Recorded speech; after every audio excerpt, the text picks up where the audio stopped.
Assalamualaikum warahmatullahi wabarakatuh. Salam sejahtera untuk kita semua. Pada video kali ini, yuk kita belajar. Akan membahas soal-soal PAT atau penilaian akhir tahun semester ganjil mata pelajaran IPS kelas 4 SD. Soal-soal yang nanti dibahas adalah soal PAT IPS tahun lalu 2022 milik anak saya yang saat ini duduk di kelas 5 SD. Sebelum memulai pembahasan, mari kita membaca. Bismillahirrohmanirrohim. Atau untuk agama lain bisa berdoa sesuai dengan agamanya masing-masing. Nah, untuk mempersingkat waktu, mari kita mulai. Nomor 1. Segala sesuatu yang harus kita penuhi di kehidupan sehari-hari disebut A. Keinginan, B. Tambahan, C. Paksaan, D. Kebutuhan. Jawabannya adalah D. Kebutuhan. Lalu kenapa jawabannya kebutuhan? Untuk menjawab soal ini, kita bisa melihat kata kunci yang terdapat pada soal itu sendiri, yaitu harus kita penuhi. Dan hal-hal yang harus dipenuhi agar kita, manusia, bisa hidup dengan baik disebut kebutuhan. Contoh, setiap hari manusia harus makan. Untuk apa harus makan? Agar bisa bertahan hidup. Ini yang disebut dengan kebutuhan. Lalu, makanan apa yang akan kita makan? Nah, ini yang disebut dengan keinginan. Misalnya, hari ini kamu ingin makan nasi goreng. Oke, sekarang kita lanjut lagi ya, untuk soal nomor 2. Perhatikan tabel berikut. Pada soal ini, ada 8 jenis kegiatan usaha yang dilakukan manusia. Yaitu 1. Pengolahan sawah, 2. Peternakan ayam, 3. Perkebunan karet, 4. Pabrik semen, 5. Toko emas dan permata, 6. Pertanian sawah, 7. Klinik dokter gigi, 8. Pengrajin perak dan timah.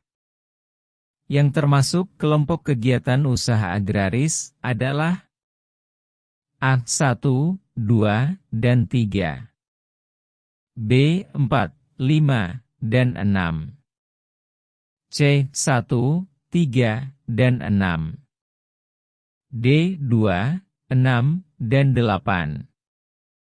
Jawabannya adalah C. 1, 3, dan 6. Atau pengolahan sawah, perkebunan karet, dan pertanian sawah. Untuk menjawab soal ini, kita bisa menggunakan teknik eliminasi atau teknik menghilangkan pilihan ganda yang salah satu jawabannya itu salah.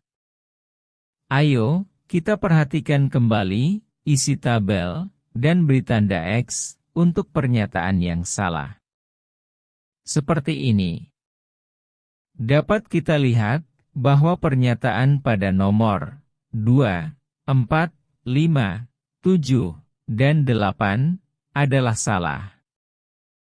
Maka pilihan ganda yang memiliki pernyataan tersebut kita eliminasi atau hilangkan dari kandidat jawaban yang benar. Misal, untuk jawaban A, itu kita hilangkan dari kandidat jawaban yang benar karena peternakan ayam itu bukan termasuk salah satu kegiatan agraris atau pertanian. Untuk jawaban B juga kita hilangkan ya dari kandidat jawaban yang benar karena baik pabrik semen toko emas dan permata, itu, keduanya, bukan termasuk kegiatan agraris ya kawan. Nah, untuk jawaban D juga salah karena pengrajin perak dan timah, bukanlah kegiatan agraris. Sekarang kita lanjut lagi ya ke nomor 3. Keanekaragaman aktivitas ekonomi di suatu masyarakat dipengaruhi oleh beragamnya A. Kebijakan pemerintah, B. Sumber daya alam, C. Harga jual, D. Tingkat pendidikan. Jawabannya adalah B. Sumber daya alam. Alasannya adalah jenis pekerjaan atau profesi yang dijalankan oleh masyarakat di suatu daerah tergantung pada sumber daya alam yang dimiliki. Contoh, daerah pesisir pantai yang kaya akan hasil laut seperti ikan, udang, cumi, kepiting, dan lain-lain. Maka masyarakat yang tinggal di daerah tersebut umumnya berprofesi sebagai nelayan. Sedangkan pada daerah pegunungan yang umumnya tanahnya subur, maka masyarakatnya mayoritas adalah petani. Mari kita lanjut lagi ke nomor 4.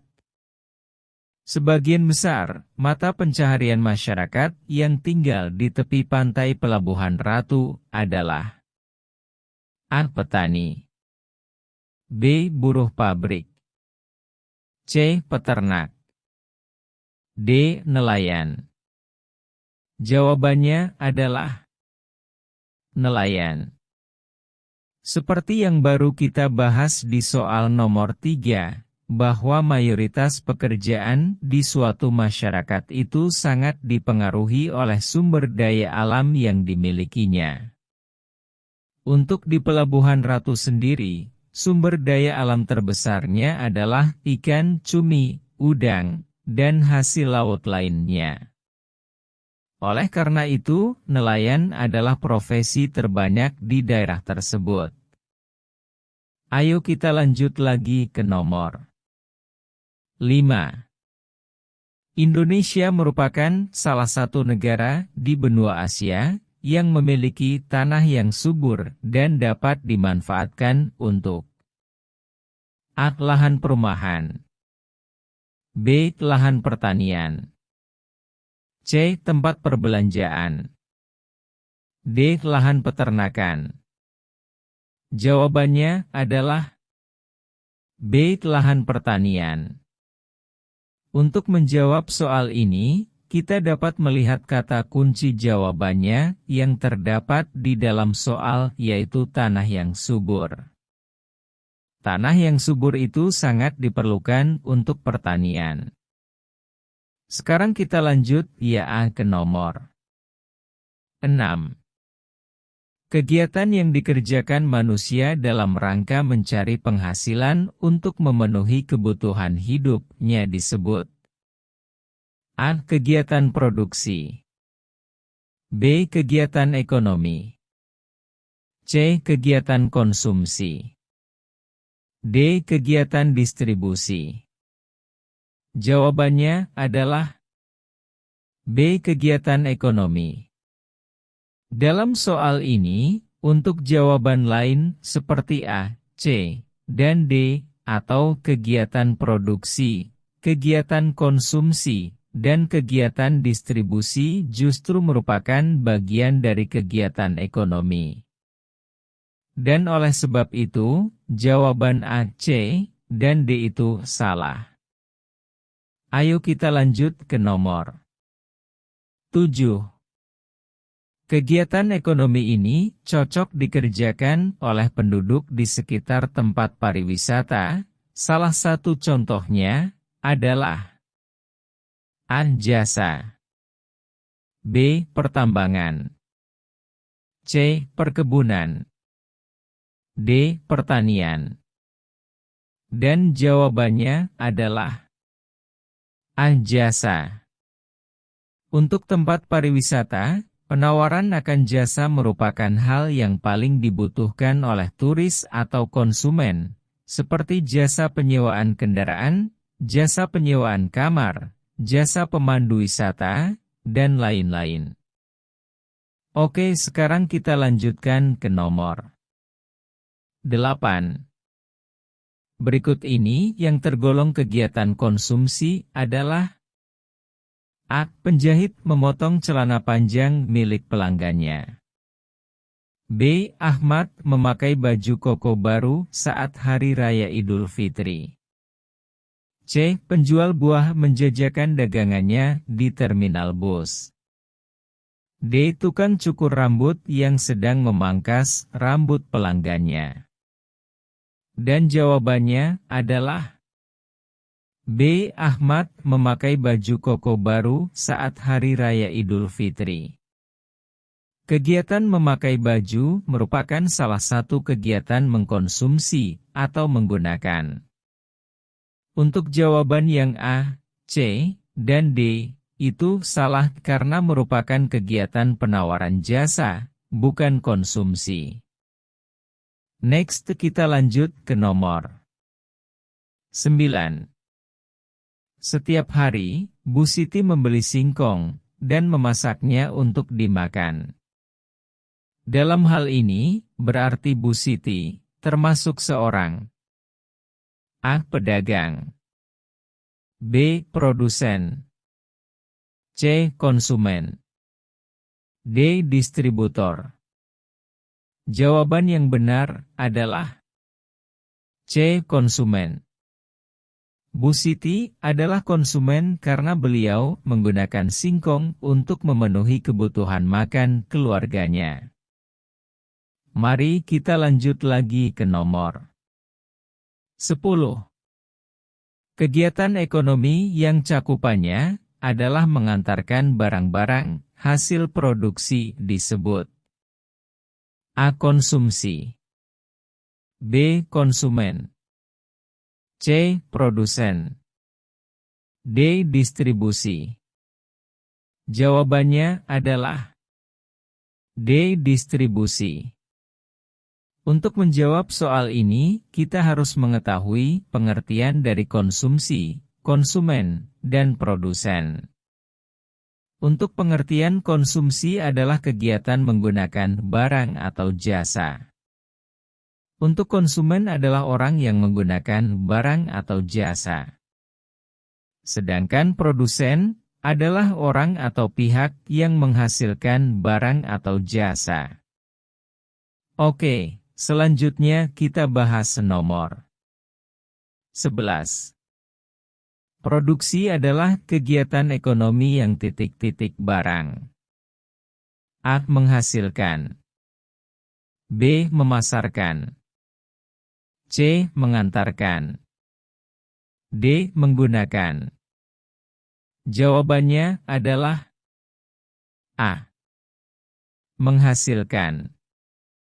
Nah, untuk bisa menjawab pertanyaan nomor 11, kita harus bisa mengidentifikasi pilihan jawaban yang lain.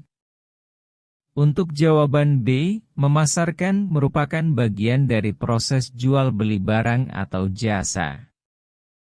Untuk jawaban C, mengantarkan merupakan kegiatan distribusi. Sedangkan jawaban D, yaitu menggunakan merupakan kegiatan konsumsi. Lanjut lagi ya ke nomor 12.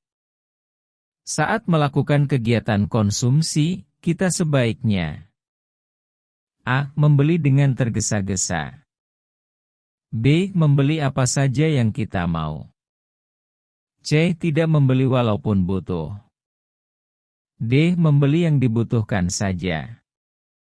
Jawaban untuk pertanyaan ini sangat mudah ya kawan. Jawabannya adalah D. Membeli yang dibutuhkan saja. Langsung lanjut lagi ya ke nomor selanjutnya. Kali ini, soal ujiannya adalah soal isian bukan pilihan ganda. Nomor 13. Kegiatan menghasilkan barang atau jasa disebut titik-titik. Jawabannya adalah kegiatan produksi. Selanjutnya nomor 14. Guru matematika di sekolah memberikan jasa di bidang titik-titik. Jawabannya adalah pendidikan. Lanjut ya, nomor 15. Seorang kurir mengantarkan dokumen penting ke rumah. Aktivitas ekonomi tersebut merupakan kegiatan titik-titik. Jawabannya adalah distribusi. Oke, next ke nomor 16 ya. Pertanyaannya adalah, salah satu mata pencaharian yang banyak dilakukan oleh masyarakat di daerah pegunungan, seperti di Dieng Wonosobo, adalah titik-titik. Jawabannya adalah petani. Sekedar informasi, kentang Dieng merupakan salah satu hasil pertanian yang paling dikenal dari daerah Wonosobo. Lanjut ke nomor 17. Sumber daya alam yang dimanfaatkan oleh para pengrajin gerabah adalah titik-titik.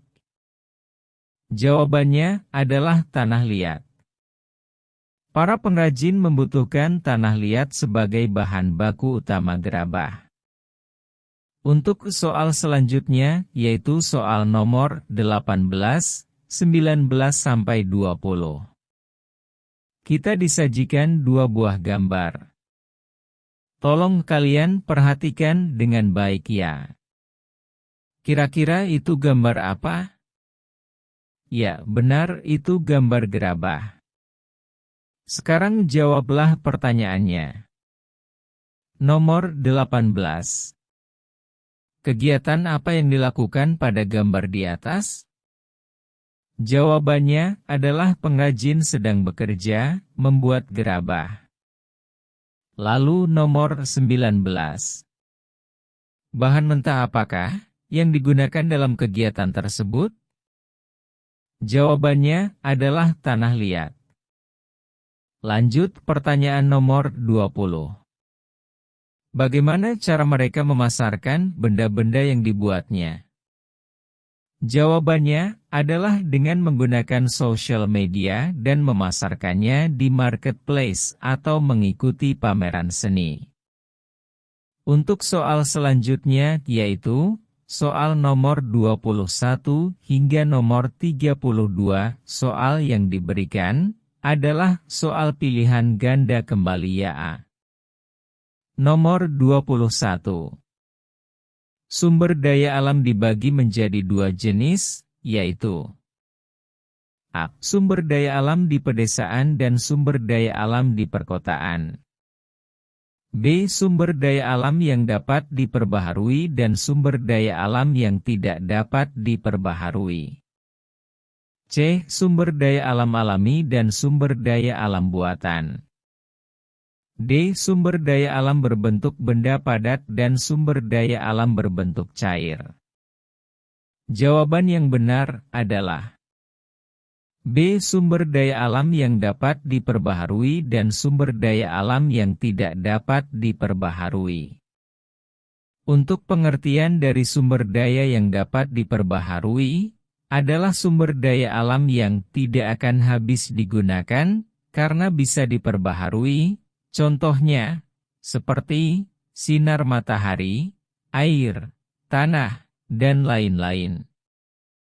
Sedangkan sumber daya alam yang tidak dapat diperbaharui, adalah sumber daya alam yang akan habis digunakan pada suatu saat nanti, contohnya, minyak bumi, gas alam, batu bara, emas, dan lain-lain.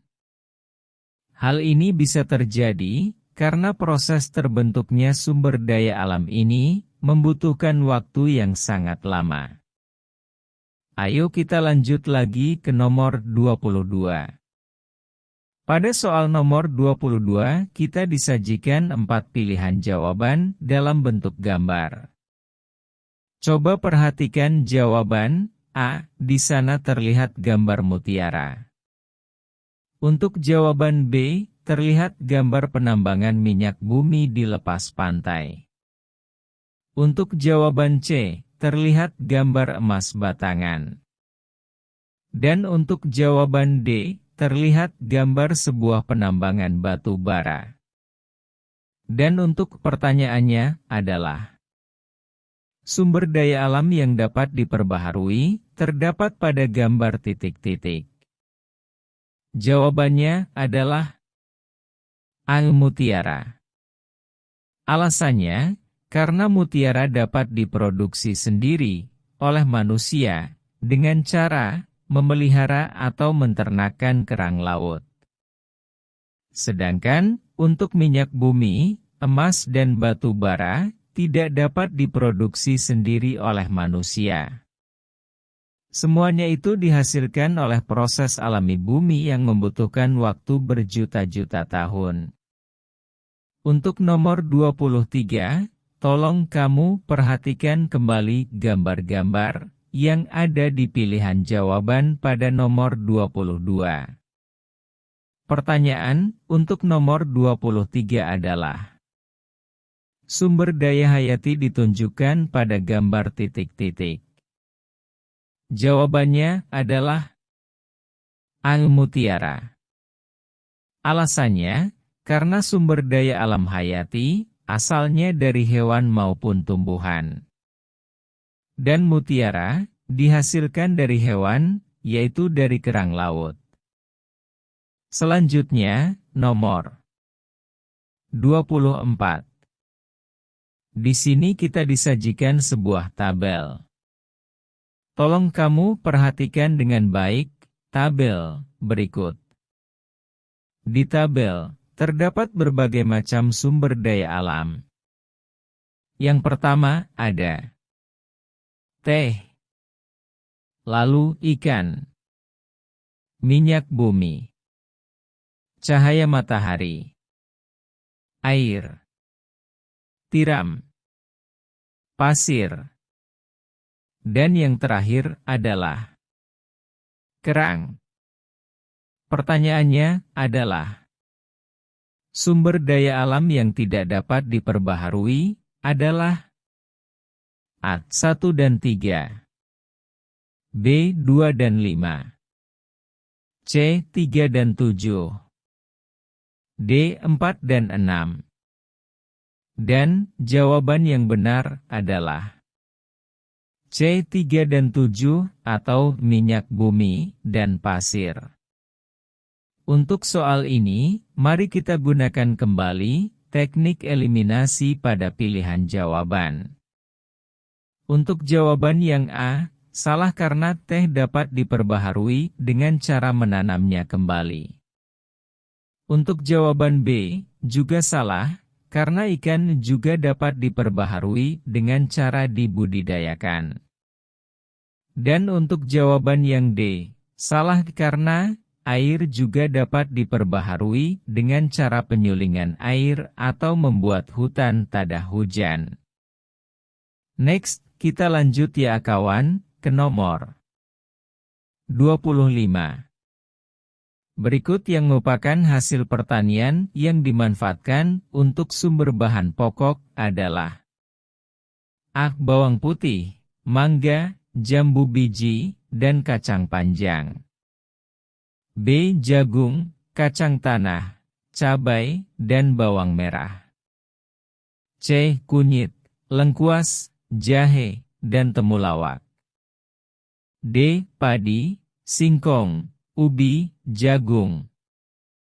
Jawabannya adalah D. Padi, singkong, ubi, jagung.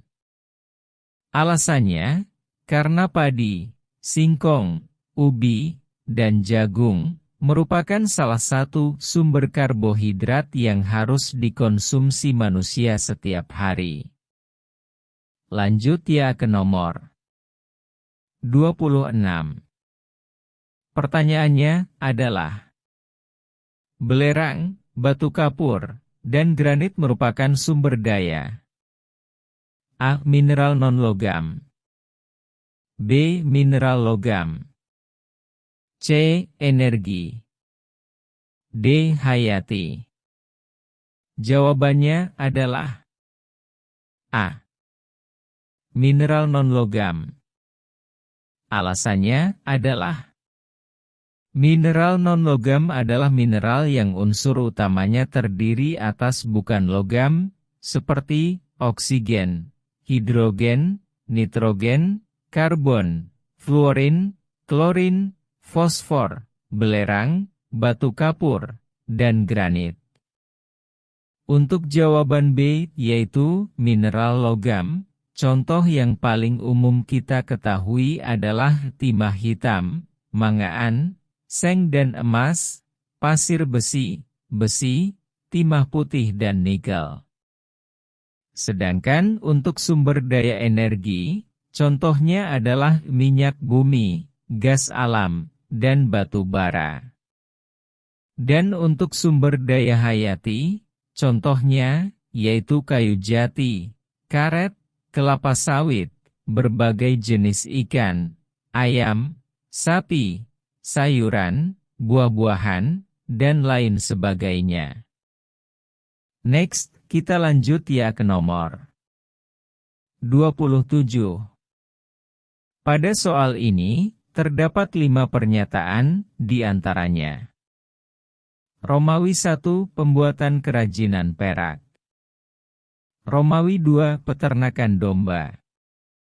Romawi 3, pertanian sayuran organik. Romawi 4, pembuatan keripik singkong. Romawi 5, penambangan minyak. Kegiatan yang menggunakan sumber daya hayati adalah nomor A. Romawi 1, 2, dan 3. B. Romawi 2, 3, dan 4. C. Romawi 2, 3, dan 5. D. Romawi 3, 4, dan 5. Jawabannya adalah B. Romawi 2, 3, dan 4 atau peternakan domba, pertanian sayuran organik, dan pembuatan keripik singkong. Untuk jawaban A, C, dan D, salah, karena pembuatan kerajinan perak dan penambangan minyak, bukan contoh dari sumber daya hayati, melainkan merupakan sumber daya non-hayati.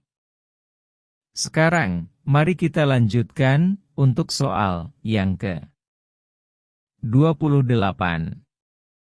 Hasil olahan minyak bumi, yang dimanfaatkan sebagai bahan bakar kendaraan, di bawah ini adalah, kecuali A. Batu bara, B. Bensin, C. Solar, D. Aftur. Jawaban yang benar adalah A. Batu bara. Alasannya karena batu bara bukanlah hasil olahan minyak bumi. Sedangkan bensin, solar, dan aftur merupakan salah satu hasil olahan minyak bumi yang saat ini digunakan untuk bahan bakar kendaraan bermotor. Bensin dan solar digunakan untuk bahan bakar kendaraan darat seperti sepeda motor, mobil, bus, dan kendaraan laut seperti kapal feri, jet ski, kapal pesiar, dan lain-lain. Sedangkan aftur digunakan untuk bahan bakar kendaraan udara seperti pesawat terbang dan helikopter. Yuk, kita lanjutkan lagi ke nomor 29. Pengusaha susu dan keju merupakan jenis pekerjaan yang memanfaatkan salah satu hewan, yaitu A. Kambing, B. Sapi, C. Kelinci, D. Kuda. Jawaban yang paling tepat adalah B.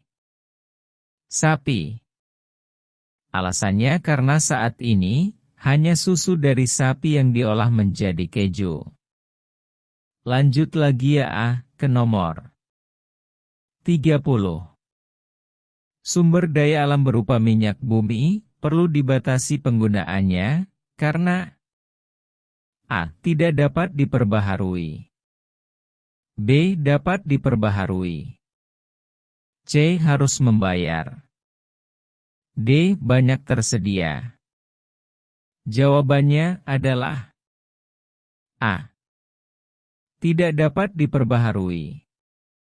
Alasannya, karena minyak bumi tidak bisa diproduksi sendiri oleh manusia, melainkan dihasilkan secara alami dari jasad binatang-binatang laut dan tanaman-tanaman laut yang mati dan terkubur selama ratusan tahun di dasar laut. Next, mari kita bahas soal selanjutnya, yaitu soal nomor 31. Dalam soal ini, kita diminta untuk memperhatikan sebuah tabel yang isinya tentang jenis-jenis tambang dan pemanfaatannya. Berikut ini isi dari tabel yang disajikan. Nomor 1. Jenis tambang adalah minyak bumi dan pemanfaatannya untuk bahan pembuatan perhiasan. Nomor 2. Jenis tambang adalah emas dan pemanfaatannya untuk sumber energi pembangkit listrik. Nomor 3. Jenis tambang adalah aluminium dan pemanfaatannya sebagai bahan bangunan yang bersifat kuat. Nomor 4. Jenis tambang adalah intan dan pemanfaatannya sebagai bahan pengolahan minyak goreng, bensin, aspal, dan lilin. Pasangan yang tepat antara jenis bahan tambang dengan pemanfaatannya ditunjukkan oleh A1, B2, C3, D4. Jawaban yang benar adalah C3. Untuk jawaban A, salah, karena minyak bumi seperti bensin, solar, aftur, digunakan untuk bahan bakar. Untuk jawaban B dan D juga salah karena emas dan intan biasanya digunakan untuk membuat perhiasan. Next, kita lanjut ke nomor 32. Bentuk kegiatan membatasi penggunaan sumber daya alam dalam kehidupan sehari-hari adalah A. Membuat kincir angin dari kayu. B. Mengganti atap rumah dengan panel surya. C. Menggunakan air secukupnya saat mencuci pakaian. D. Mengumpulkan kotoran hewan ternak untuk membuat biogas. Jawaban yang paling tepat adalah C. Menggunakan air secukupnya saat mencuci pakaian.